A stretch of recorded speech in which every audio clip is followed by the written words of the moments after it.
Hi, folks. Dr. Jim Gishwin here. How we doing today? Feeling better? I just remember our economy's been drunk on government money, and what we're switching now to is individual or investment, foreign investments, Americans reinvesting in America, and our steel industry and our aluminum people need to be protected.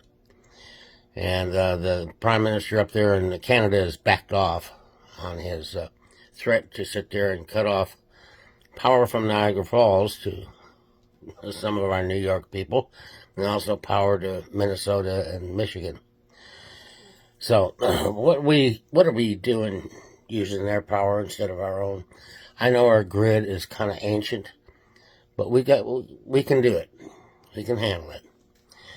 Another great thing going on, they finally got this guy in court, the one that's responsible for the 13 murders during the Afghanistan withdrawal. And you talk about accountability, that's where they're heading. They're heading for accountability. Let's talk about accountability for a bit.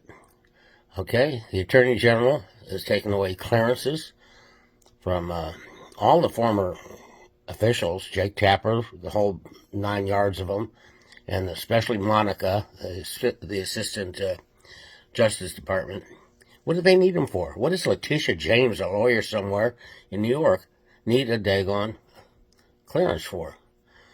And, you know, something strange about these clearances, they're not the same way that I got them or my friends have got them in the intelligence community. There's no background checks. They just give them to them. Well, now they're just being taken away. How about that? That's accountability. And I think they've identified at least 2 leakers in the Department of Defense that were leaking the ICE raids, and they're going to prosecute them. So you got accountability coming on. We got to figure out also, and I bet you it was Jill, the one that had the Marine Corps band sit there and make her an entrance song, just like Hail to the Chief. That auto pen, I'm sure, was very comfortable in her hands. It's no secret. And, you know, it's not a wild guess I'm making here. It's an educated guess. That was Jill probably sitting there using that auto pen. When he was told, why did you cut off liquid natural gas to Europe, you know, so that we could sit there and get them off of Russian natural gas, which is fueling the war in Ukraine for Russia, as their sales of oil. You know, it didn't make any sense to sit there and cut off. That was some lower bozo in Biden's administration just deciding to do it and getting Jill to sit there and sign off on it. He probably had stock in something else that would have, you know, in European oil or Russian oil, it probably had stock in that stuff. Who knows? But it will be uncovered because they're investigating that and trying to figure out why. Why you sit there and cut off liquid natural gas to our allies in Europe when they're afraid of Russia and we're telling them not to buy Russian oil. Yet we're not going to sell them any? It doesn't make any sense at all.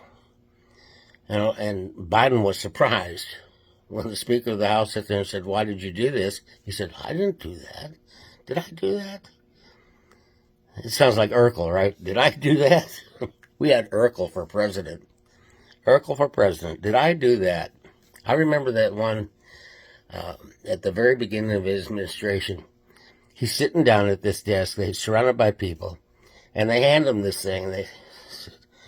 And he says, I don't know what I'm signing here. And a voice from off stage sat there and said, just sign it. I'll do what I'm told. Yeah. Did I do that? So that was our president, folks.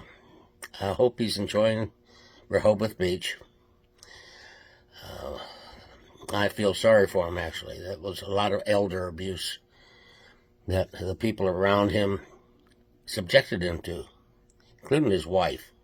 I blame his wife. She wanted to be first lady so bad, you know, and she knew he was declining. You know daggone well she knew. Okay? And a lot of people knew. A lot of people should be prosecuted for that. That's one of the biggest scandals in American history. It's a cover-up of a president for 4 years with Alzheimer's, close to the nuclear football. Scary, scary. That can't happen again. Well, folks, I'm going to let you go. Let me see what else I have to talk about here.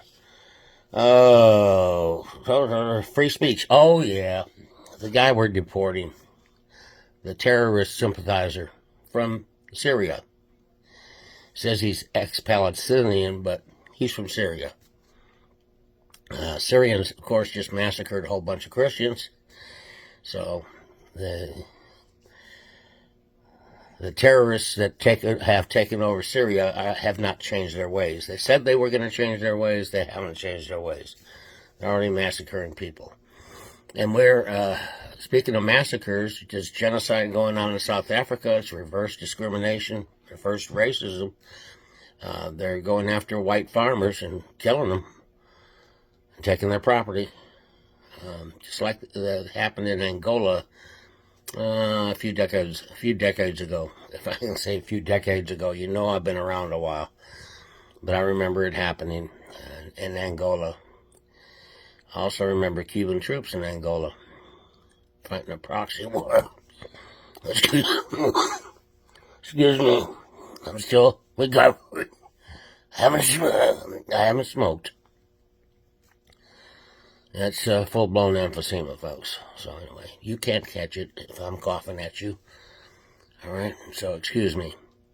So I'm going to sit there and let you go. This is not a matter of free speech, because on the card, it sits there and says, and even on my passport, it says, that acts of violence against the U.S. government will make this document void. And so what they did is they sat there and took this bozo's daggone green card, okay, took it away from him, revoked his student visa. Well, he's already graduated. What do you need a student visa for now? He's supposed to be gone anyway after he graduates. Okay, so, not a matter of free speech when it goes beyond, this is the catch now, beyond personal opinion. So he's sitting there trying to get other people to sit there and commit acts of violence and things like that. That goes well beyond his personal free speech. So I'm sure they'll get him deported. And I don't care his American wife's pregnant or not. She can go with him. Anyway, well, God bless you all. Things are turning around. Don't worry about the economy. It's a slight correction, okay?